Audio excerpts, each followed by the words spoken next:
C'est ça la prédiction de ce genre de traitement.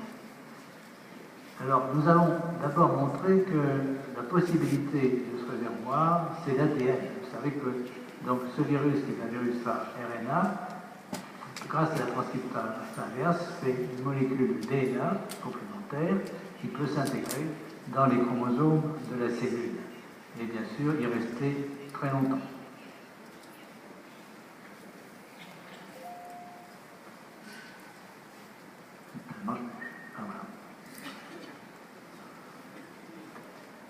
Alors, nous allons utiliser pour cela deux technologies. Et ces technologies que je vais décrire, bien sûr, il y en a une qui est très connue, c'est la réaction en chaîne de polymérase, polymerase chain reaction, PCR en anglais, qui va cibler des séquences de l'ADN du virus ou des cellules. Ici, on montre les séquences de l'ADN du ribosome.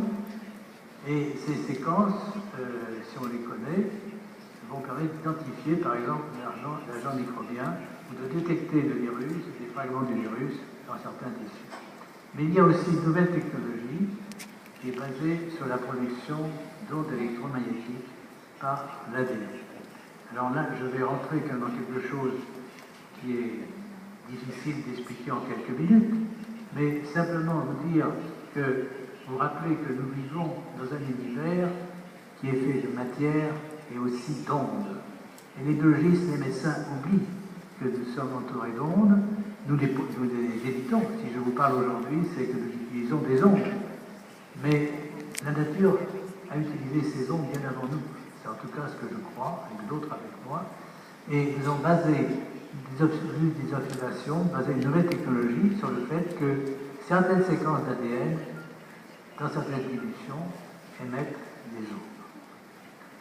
Ce sont des émissions par résonance, dont il n'y a pas d'énergie fournie par l'ADN. Il y a une excitation par les ondes extérieures, notamment des ondes qui sont à la circulation de la surface de la Terre, qu'on appelle les ondes de Schumann, de fréquence basse.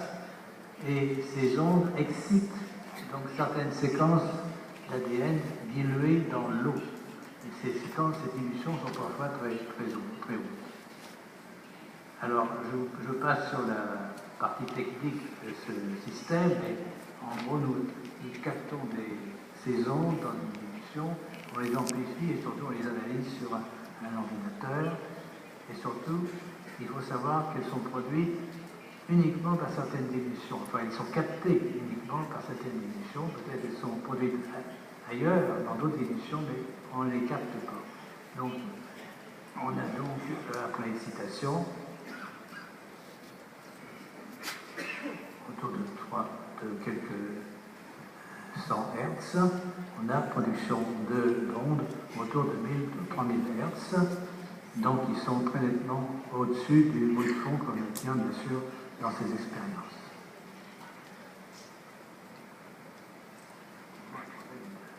Voilà. Alors voici en bas l'enregistrement de ces ondes. Elles sont produites probablement par des nanostructures induites dans l'eau. Et ce qu'il faut savoir, c'est qu'elles sont similaires, quelle que soit la séquence, au moins après un enregistrement assez grossier. Il est possible que si on raffine le système d'analyse de ces signaux, on trouve des différences spécifiques d'un ADN à l'autre.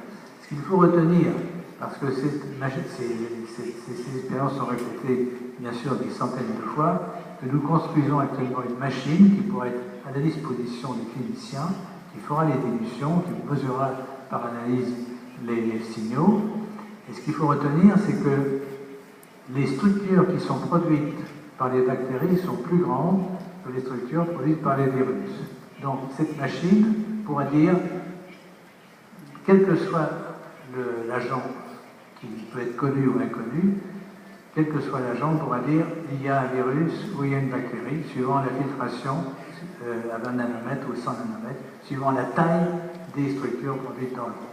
Donc c'est un instrument, je pense, qui sera très utile aux cliniciens dans différentes circonstances. Bien sûr, quand on ne connaît pas l'agent infectieux, et on va voir un exemple tout à l'heure avec la le sida.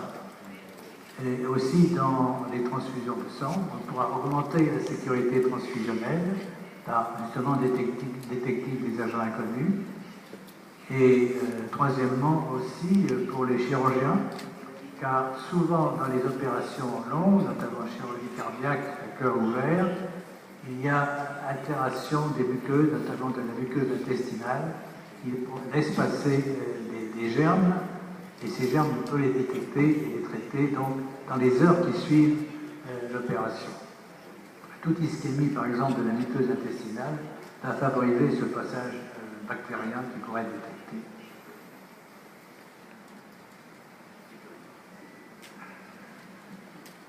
Je crois que les piles sont ah, voilà.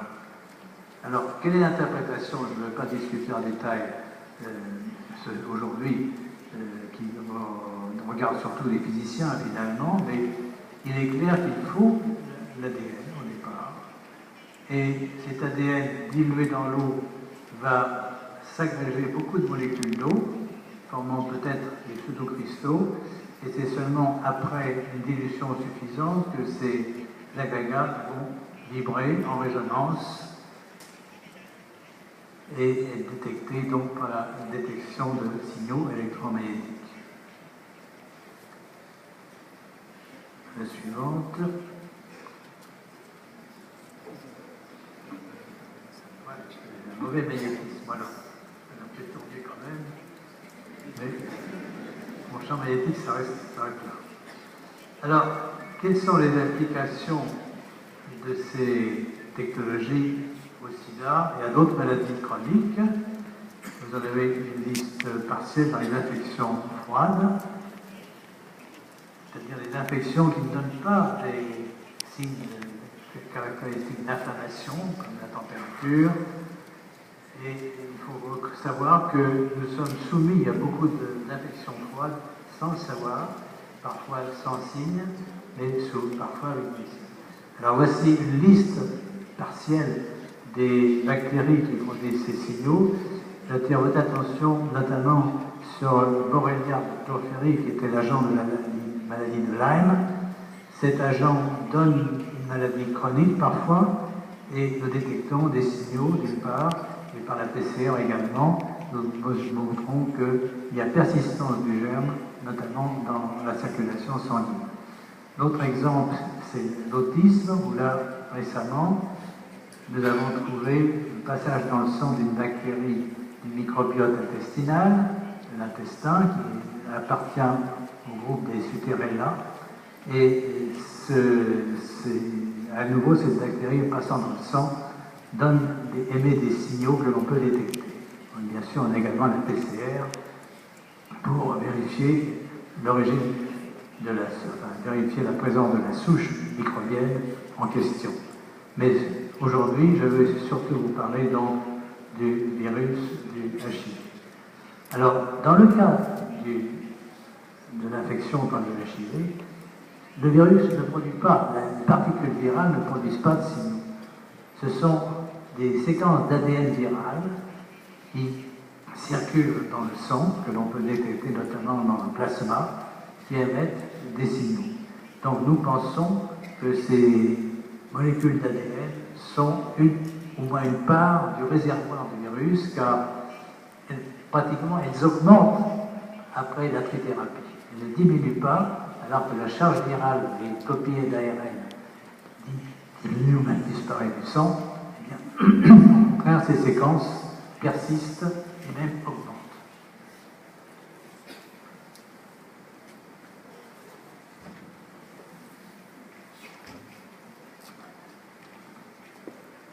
Alors je passe sur les propriétés des structures qui émettent ces signaux.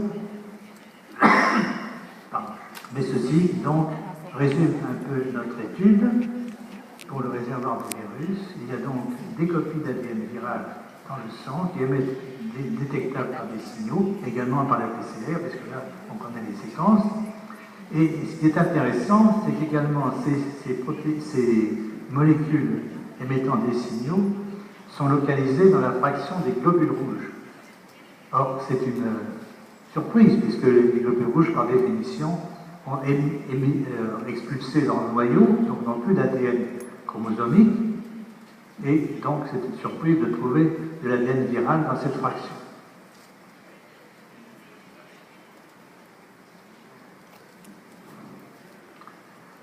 Alors voilà simplement des exemples d'enregistrement de signaux chez des patients. Tout ceci se passe sur des patients. Notamment, nous avons étudié beaucoup de patients africains dans le centre que notre fondation a créé à Abidjan, en Côte d'Ivoire, mais on les trouve également donc, chez tous les types de patients, de quelle que soit leur origine ethnique ou leur localisation géographique. Donc là, nous avons, disons, un instrument pour détecter dans des fractions, dans des tissus où on ne cherche pas normalement le virus, de détecter quelque chose.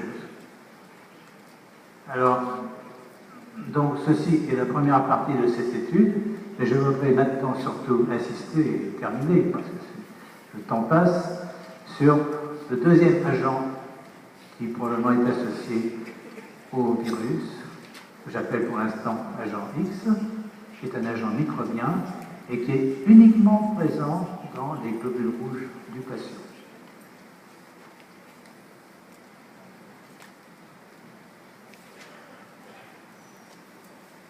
Donc, dans le cas du sida, nous détectons deux types de signaux suivant la taille des structures qui produisent ces signaux. Donc, par la filtration, vous détectez des signaux plus grands, venant de structures plus grandes, qui sont présents dans les globules rouges, et qu'on appelle bactériens, je vous dirai pourquoi tout à l'heure, et d'autre part des signaux venant d'ADN viral, qui sont surtout présents dans le plasma, donc on ne peut pas localiser exactement de quel tissu ils proviennent, mais parfois aussi localisés dans les globules rouges.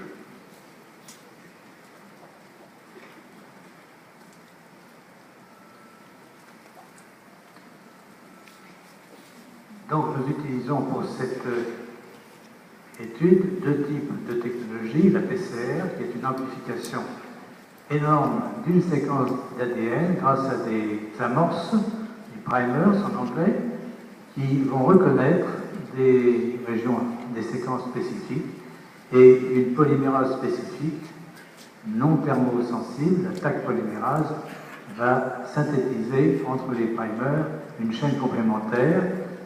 En chauffant, on va ouvrir cette double chaîne et l'enzyme pourra à nouveau travailler, ainsi de suite, pendant 40, 50, voire 70 cycles d'amplification. On arrive donc à détecter une molécule au départ, même moins d'une molécule parfois, si on pense à des structures induites par cette molécule dans l'eau. Et évidemment, l'autre technologie, celle dont je viens de vous parler. Voilà un exemple de résultat avec le PCR sur les globules rouges. Et donc, ce que nous avons étudié, c'est disons, l'apparition de ces formes au cours d'un patient, chez des patients qui sont traités par les antirétrovirus. Et donc, on voit une augmentation de l'ADN viral, donc du réservoir. Et si on arrête le traitement, évidemment, le virus va repartir, former de l'ARN viral qui va apparaître dans le sang.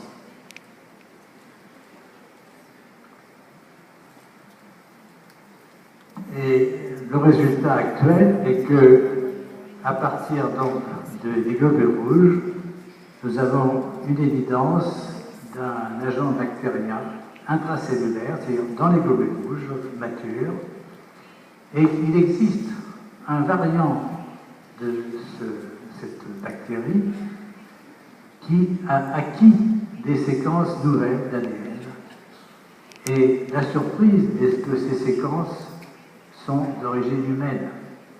Donc il faut penser à une bactérie qui transporte des séquences d'origine humaine qu'on a localisées dans deux chromosomes, chromosome 1 et chromosome 7.